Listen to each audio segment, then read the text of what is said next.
these Porsches keep getting faster. This is the 2026 Porsche 911 Turbo S, and once again, they have just skipped the regular turbo and they've gone straight for the S. This is technically a mid-cycle refresh. This is a facelift, but it's got a new engine, and it's got some bananas turbocharging technology.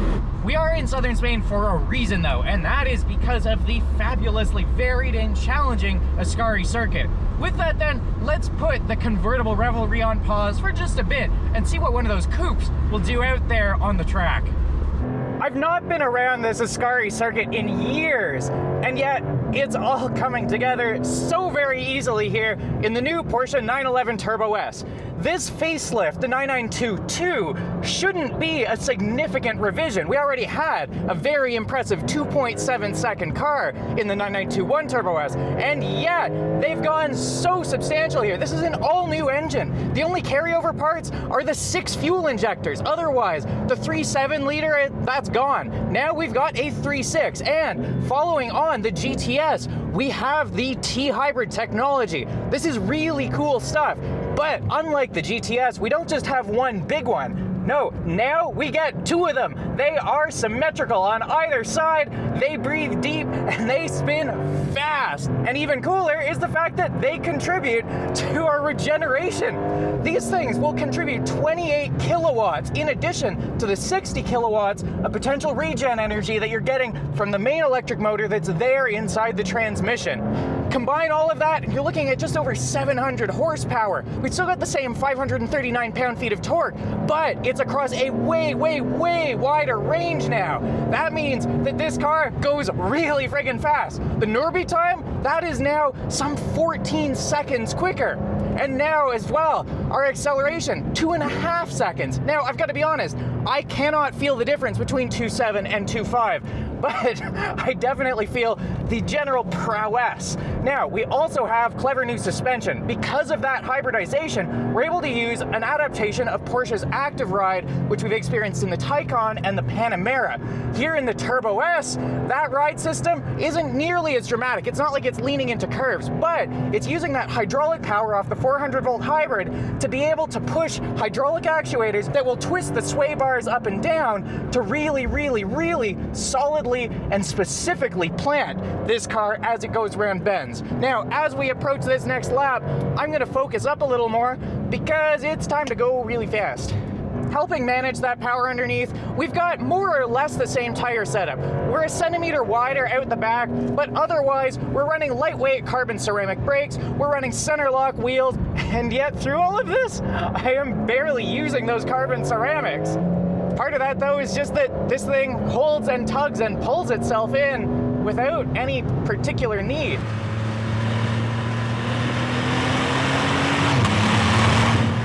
I've spent the morning on track in this car, and I've been just plain astonished. But then, at the same time, not in the slightest, because of course we expected this new 911 Turbo, this 701 horsepower flagship with all-wheel drive to be phenomenally poised. But the way they've accomplished that, well, they've just made it even cleverer. We're in an era now where a lot of suspension uses electro-hydraulics to get a little bit more focused. Vehicles like the Ferrari Purosangue or the Land Rover Defender Octa, they don't even run sway bars anymore. They all just use hydraulic setups in the dampers, and they just thrust the wheels almost semi-actively. Porsche's experimented with this too in the Taycan and the Panamera, and now they've dialed it back a little bit but honed it even more precisely, because here in the 911 Turbo S we still have sway bars, and thick ones at that, but they can be completely independently operated. That's because underneath we've got clever hydraulic actuators. They can independently stiffen or suck down one side on the inside to try to tug it in against the corner. And then what's more on top of that, it can soften depending on the needs to make sure that even though this chassis is so tremendously stiff, even in the convertible, that the wheels can still hang down and properly grip the road beneath. And then there's the powertrain. The 992-1 used a 3.7 liter twin turbocharged engine. This here, well, it's totally different. It's a 3.6, and it's more or less consistent with what we're seeing now in the new 911 GTS. That is to say that it's a completely different block from before. Indeed, the only carryover parts from the 9921 Turbo S are the 6 fuel injectors. But by moving to that 3.6, they've been able to switch this to their new hybrid setup, and it's a very, very, very nifty one. Like the GTS, the new 911 Turbo S uses Porsche's technology that it calls T-hybrid. That is where the turbocharger is actually an integral part of the hybrid powertrain. This is really unusual, and it's very exciting, because instead of regular turbochargers in the conventional snail format that you think of, these guys are a fair bit longer. But that's because down the middle, along that main shaft, there's now an electric motor. That motor, well, it serves a couple functions all in one. For getting rid of turbo lag, that means that you get basically instantaneous response. Though it's not a particularly powerful motor, it's only about 1.5 Newton meters, or about a pound-foot of torque. When it's only got to spin up the relatively low inertia of a 600-gram turbine, well, that's quite all right. And indeed, they've actually shrunken the turbines and the compressors in this because, unlike the GTS, there are 2 turbos to share the load. That means that they can get away with smaller, snappier, more responsive units. And mounted symmetrically as they are, they're able to run each off of 3 cylinders all by themselves. Under the right foot then, those equal and matched turbos are putting out a whole lot of boost, but the big deal is that it's in such short order. And what's more, the infill from the hybridization here means that the torque, well, the same figure technically at peak, now runs across a way wider range. That means that wherever you are in the revs, and honestly, regardless of what gear you're in a lot of the time, you still often have the full 590 foot-pounds. Out at the very top, of course, you've got more overall horsepower. We're now up to 701 horsepower. But honestly, that part of it is a little bit whatever. Yeah, handy if you're cruising regularly on the Autobahn. But in the corners, it's the torque that matters. And here, it's fun too, because that torque is still primarily vectored through the rear. The transfer case will only put 369 of those 590 to the front axle. That's enough to give this thing some remarkable pull as you tug it out of corners, and definitely enough for you to be able to feel it wanting to swing a little bit wide if you get greedy on the throttle. But combined with that fabulous chassis management in this new generation, well, it's not really an issue. But wait, there's more, because the motors in those turbochargers, well, they're wired in much like the motor that's in the transmission here that provides the primary hybrid drive. And so that means that when you're on deceleration and you're not putting an active external load to try to pressure it up, well, it can just recapture and regenerate in the same way as regular hybrid regen braking. That's a big deal, and these things make good work of it. In the regular GTS, that turbo contributed up to about 1/5 of the total possible regen capacity, 11 kilowatts on top of the 40 kilowatts from the motor in the transmission. Here, the 8-speed PDK still fits basically the same motor, but it can capture 60 kilowatts, and then these things, instead of just 11, they can now, because there's so much more throughput, put out 14 kilowatts. Combined, that's 28 of regen. That is a pile. That is just about 1/3 of the regen capacity here. And that's part of what keeps the battery in this topped up to about 2/3 at pretty much all times. That battery, it's the same one as in the GTS. It's up front there, and it weighs a bit the same as a regular 12-volt lead acid. It's 1.9 kilowatt hours, and it doesn't try to drive the car all electronically. No, it's just there for the torque infill as well as some other bits, because they've squatted this engine down lower and they've eliminated all of the belt-driven accessories. Because they've got that power there, they figured, well, let's just run the AC and everything else off of the 400-volt system. That also means that your starter is gone, and it just runs off of that electric motor there in the trans. As a result, well, yes, the hybridization does add weight, and in this case, we're up 85 kilograms from the previous generation.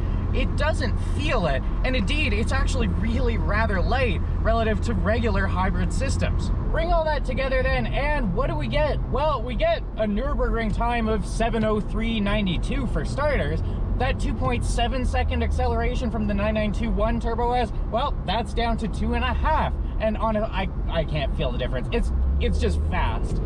go on to 200 kilometers an hour. That's down a full half second though, 8.4. It's just so obscenely quick, and as you continue through it, you head on to a top speed of 322. That is more than 200 miles an hour, and you can do that in the convertible as well. The two of them launching at the same time as they are, then this is a really nice matchup. Of course, the coupe is going to be where most of the action is, and Porsche expects about 2/3 of buyers to go that route. But for those who do go for the convertible, it doesn't feel particularly compromised. In this modern era, these cars are so stiff, they're so rigid, and especially with the augmentation now of those hydraulic actuators controlling the anti-roll, well, it doesn't feel in any way a sacrifice out here. Yes, I had a lovely time on track there in the coupe, but this is just as nice. Now, of course, I'm here in southern Spain. It's gonna be kind of nice to be in a convertible, but Porsche just has generally done a good job of their open top cars. This wind diffuser here, which just flips itself up and down really elegantly with the touch of a button like that, makes a significant difference. There are still some frustrations, and the rear quarter window actuation remains weird and unintuitive. But otherwise, this is so elegantly executed. It's so beautifully assembled, as of course we've come to expect. And above all, it's just so thoughtfully engineered and effectively communicated at that. This is a joy of a car out here. I've really complained quite extensively about modern 911s feeling antiseptic, feeling too good for their own good. And yeah, that still holds true in many ways here. This is a very capable car, and it honestly makes some things feel a little bit too easy. But at the same time, there's such a thrill in knowing what cleverness is going on beneath you. This isn't just a powerful, a fast car. This is a very, very, very brilliant car. And it's so stimulating to feel it do something under you and to know, oh, that's what that was. With that then, this achievement of a car once again leaves us with the question, where can they possibly go from here? And honestly, they've already gone too far. We don't need this much car. You cannot use this much car, let alone back home in Canada. But of course, plenty of people are going to flock to them, and understandably so. With hope, a good number of these things will find their way to Mosport and to the racetracks around Canada. They should be able to make good use of that extra centimeter of rear tire on each side. This effectively and really surprisingly feels some electric power steering. And of course, the brilliant, brilliant poise of this. To feel this car settle into a banked corner, to feel it really try to skip out but hold itself square, communicating just enough without overdoing or letting it slide out uncontrollably beneath you, it's just brilliant. For Driving.ca, I'm Al Alder. For more sport and borderline supercar news, reviews, specs, tests, previews, all the rest, be sure to follow us online on Driving.ca and check out our socials.